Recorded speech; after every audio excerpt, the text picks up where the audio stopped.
Hello दोस्तों, सभी को मेरा राम राम और नमस्कार। मैं आज इस वीडियो में पॉलिटेक्निक एंट्रेंस एग्ज़ाम में पूछे जाने वाले मैथ के 5 मोस्ट इम्पॉर्टेंट क्वेश्चन लेके आया हूँ, जो बहुत ही इम्पॉर्टेंट है एंट्रेंस की दृष्टि से। तो हम डिस्कस करते हैं। चलिए दोस्तों, तो हम अपने पहले क्वेश्चन की तरफ चलते हैं।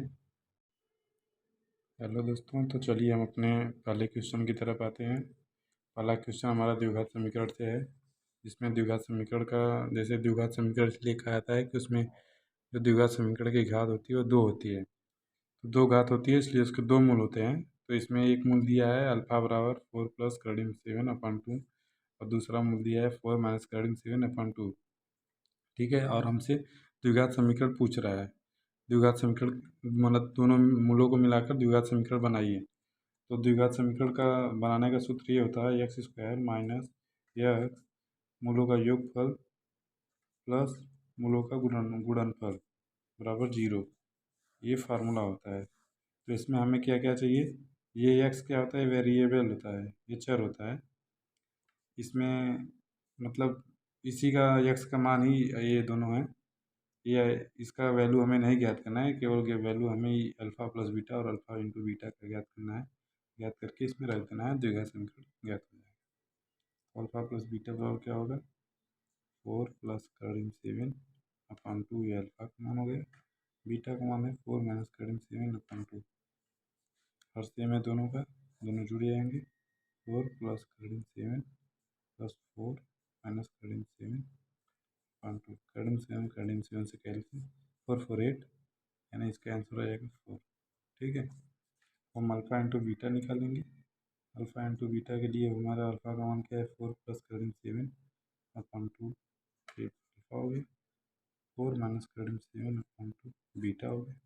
दोनों का जब गुणा करेंगे तो ये देखो A plus B into A minus B के रूप में है। तो A plus B into A minus B हम जानते हैं, A plus B into A minus B बराबर होता है A square minus B square. This is formula. Source क्या है? तो इसको अप्लाई करेंगे हम, तो यहाँ हो जाएगा 4 4 से 16 माइनस 7/4। तो अल्फ़ा इंटू बीटा 16 में से 7 जाएगा 9, 9/4। ठीक है, अब इसमें रख देंगे। इसमें रखेंगे जब x square minus x, alpha into beta की वैल्यू 4 आई प्लस इसकी वैल्यू 9/4 बराबर 0। ये तो हमारा आ गया समीकरण। अब इसको हम आगे सॉल्व करेंगे। इस 4 को हटा देंगे, क्योंकि 4 देखिए हर में है, 4 हर में है। 9/4 ये अच्छा नहीं लग रहा है देखने में, तो 4 हटाने के लिए, जिससे 4 अगर हमें गायब करना है यहाँ से, तो हम यहाँ पर 4 से गुणा कर दें। ठीक है, दोनों पक्षों में। दोनों पक्षों में जब 4 से गुणा करेंगे तो यहाँ हो जाएगा 4 square, 4x² minus 16x plus 9 बराबर 0। This is minus final answer, यही आंसर है। चलिए दोस्तों, हम अपने दूसरे सवाल पर आते हैं। दूसरा सवाल हमारा दिया है, यदि दो गोलों के आयतनों में 1:8 का अनुपात हो तो उनके वक्र पृष्ठों में अनुपात बताओ। यानी कि दो गोला है, उसके आयतन का अनुपात दिया गया है हमें 1:8, तो उनके वक्र पृष्ठ यानी संपूर्ण पृष्ठ के अनुपात पूछ रहा है। तो मान लीजिए कोई गोला पहला है ए और दूसरा गोला बी है मान लीजिए। तो पहले गोले का आयतन मान लीजिए V1 है। तो सूत्र क्या होता है आयतन का? 4/3 पाई आर क्यूब। तो मान लीजिए इस वाले गोले का त्रिज्या जो है R1 है, क्योंकि जो आयतन होता है वो ओनली और ओनली गोले के त्रिज्या पर ही निर्भर करता है। और इस गोले का आयतन मान लीजिए V2 है। V2 और 4/3 पाई, और इसकी त्रिज्या मान लीजिए R2 है क्यूब। ठीक है, तो इसका अनुपात हमें दिया गया है, यानी कि V1 अनुपात V2 में दिया गया है 1/8, ये हमें पता है। तो V1 का मान कितना है? 4/3 पाई R1 क्यूब अपान V2 का मान 4/3 पाई R2 का क्यूब बराबर 1/8। ठीक है, अब ये इससे कट जाएगा, तो यहाँ से हमें क्या मिलेगा? R1 अपान R2। इसको हम होल लिख सकते हैं, पूरे के घाते 3 अपान अब हम आगे कैलकुलेशन करेंगे तो त्रिज्या का अनुपात हमें मिलेगा। इसको हम लिख सकते हैं 1/2 का घात 3।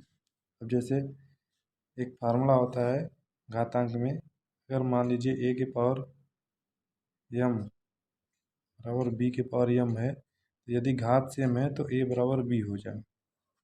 ये फार्मूला होता है घातांक में। तो ऐसे यहाँ देखिए, अगर घात सेम है तो R1/R2 बराबर 1/2, ये हमें मिल गया।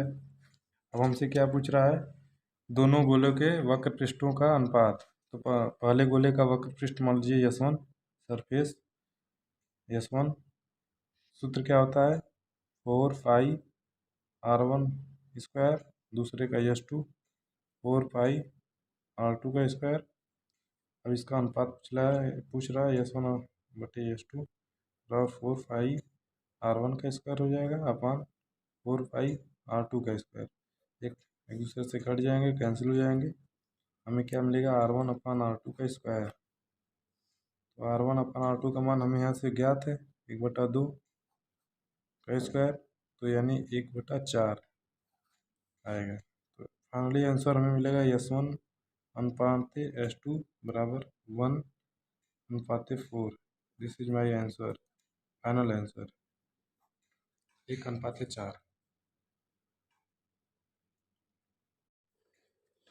चलिए दोस्तों, हम अपने दूसरे सवाल पर आते हैं। दूसरा सवाल हमारा दिया है, यदि दो गोलों के आयतनों में 1/8 का अनुपात हो तो उनके वक्र पृष्ठों में अनुपात बताओ। यानी कि दो गोला है, उसके आयतन का अनुपात दिया गया है हमें 1/8, तो उनके वक्र पृष्ठ यानी संपूर्ण पृष्ठ के अनुपात पूछ रहा है। तो मान लीजिए कोई गोला पहला है ए और दूसरा गोला बी है मान लीजिए। तो पहले गोले का आयतन मान लीजिए V1 है, तो सूत्र क्या होता है आयतन का 4/3 पाई R3। तो मान लीजिए इस वाले गोले का त्रिज्या जो है R1 है, क्योंकि जो आयतन होता है वो ओनली और ओनली गोले के त्रिज्या पर ही निर्भर करता है। और इस गोले का आयतन मान लीजिए V2 है, V2 और 4/3 पाई, और इसकी त्रिज्या मान लीजिए R2 है क्यूब। ठीक है, तो इसका अनुपात हमें दिया गया है, यानी कि V1 अनुपात V2 में दिया गया है 1/8, ये हमें पता है। तो V1 का मान कितना है 4/3 पाई R1³ अपान V2 का मान 4/3 पाई R2 का क्यूब बराबर 1/8। ठीक है, अब ये इससे कट जाएगा, तो यहाँ से हमें क्या मिलेगा R1/R2, इसको हम होल लिख सकते हैं, पूरे के घाते 3 अपान। अब हम आगे कैलकुलेशन करेंगे तो त्रिज्या का अनुपात हमें मिलेगा। इसको हम लिख सकते हैं 1/2 का घात 3। अब जैसे एक फार्मूला होता है घातांक में, अगर मान लीजिए a के पावर m बराबर b के पावर m है, तो यदि घात सेम है तो a बराबर b हो जाए। ये फार्मूला होता है घातांक में। तो ऐसे यहाँ देखिए, अगर घात सेम है तो R1/R2 बराबर 1/2, ये हमें मिल गया। अब हमसे क्या पूछ रहा है, दोनों गोलों के वक्र पृष्ठों का अनुपात। तो पहले गोले का वक्र पृष्ठ मान लीजिए S1 सरफेस S1, सूत्र क्या होता है 4πR1², दूसरे का S2 4πR2 का स्क्वायर। अब इसका अनुपात पूछ रहा है S1/S2 बराबर 4πR1 का स्क्वायर हो जाएगा अपान 4πR2 का स्क्वायर। एक दूसरे से कट जाएंगे, कैंसिल हो जाएंगे। हमें क्या मिलेगा R1/R2 का स्क्वायर। तो R1/R2 का मान हमें यहाँ से ज्ञात है 1/2 का स्क्वायर, तो यानी 1/4 आएगा। तो फाइनली आंसर हमें मिलेगा S1/S2 बराबर 1/4। This is my answer, final answer 1/4। चलिए दोस्तों, तो हम अपने चौथे क्वेश्चन की तरफ आते हैं। चौथा क्वेश्चन हमारा दिया गया है, रवि कोई काम है उसका 1/4 भाग काम 12 दिनों में कर सकता है, तो 1/2 काम करने में रवि को कितना समय या कितना दिन लगेगा। तो सवाल में पूछ रहा है कि रवि जो है कोई काम है उसके 1/4 भाग को 12 दिन में कर सकता है, तो 1/2 काम करने में उसे कितना समय लगेगा। ठीक है, तो इस सवाल को हम फिगर से सॉल्व करेंगे। मान लीजिए कोई वृत्ताकार खेत है।